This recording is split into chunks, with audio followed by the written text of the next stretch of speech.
पंचवटीतील जिजामाता क्रीडानगरीत झालेल्या जिल्हास्तरीय तलवारबाजी आणि कॅरम स्पर्धा स्पर्धकांच्या अपूर्व उत्साहात पार पडल्या. कडकनाथ उद्योग समूहाचे संचालक संदीप सोनवणे आणि शिवछत्रपती पुरस्कार प्राप्त राजू शिंदे यांच्या वाढदिवसानिमित्त या स्पर्धा घेण्यात आल्या होत्या. स्वर्गीय उत्तमरावजी ढिकले स्पोर्ट फाउंडेशन आणि DSF यांच्या संयुक्त विद्यमाने आयोजित या स्पर्धेचा पारितोषिक वितरण सोहळा मान्यवरांच्या उपस्थितीत संपन्न झाला. याप्रसंगी फाउंडेशनचे अध्यक्ष अशोक दुधारे, राजू शिंदे, सरचिटणीस दीपक निकम पाटील, सहाय्यक पोलीस निरीक्षक रितेश राऊत, रमेश मारवाडी, दिनेश कराड उपस्थित होते. पाहुण्यांच्या हस्ते तलवारबाजी आणि कॅरम स्पर्धेतील विजेत्या स्पर्धकांना पारितोषिके देऊन सन्मानित करण्यात आलं.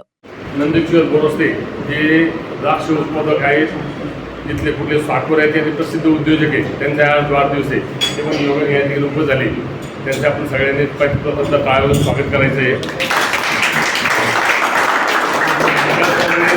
तलावाचे संस्थापक परिषद नाशिक जिल्ह्याचे रमेश मारवाडी सर, तसंच अविनाश ढोले सर, पवन सर आणि हॉकीचे राष्ट्रीय खेळाडू दिनेश कराड सर हे सगळे उपस्थित झालेले. आपण सगळ्यांचं हे सगळे उपस्थित झाले आणि आपण आज दिवसभर या स्पर्धेत खेळला आणि चांगलं यश संबंधित तेवढा आपला अभिनंदन करतो आणि भविष्यात असा सराव ठेवा, कारण भविष्यात आपल्याला तलवारीचं ऑलिम्पिकचं पदक घेऊन यायचे आणि कॅरमला सुद्धा आपल्याला येणाऱ्या राष्ट्रीय स्पर्धेमध्ये नाशिकचे जास्तीत जास्त खेळाडू जातील आणि पदकं आणतील अशी अपेक्षा करतो.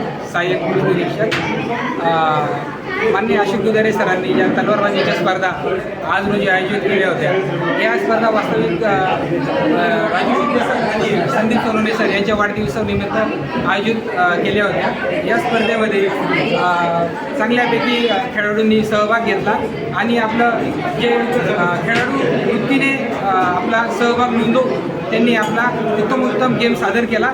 यात जे खेळाडू विजयी झाले त्यांना मी हार्दिक शुभेच्छा देतो आणि जे खेळाडू विजयी होऊ शकले नाही त्यांना मी पुढच्या स्पर्धेमध्ये विजयी होण्यासाठी शुभेच्छा देतो. आयोजन समितीचे जय शर्मा, भूषण भटाटे, प्रसाद परदेशी, ओम परदेशी यांनी दोन्ही स्पर्धेत पंच म्हणून काम पाहिले.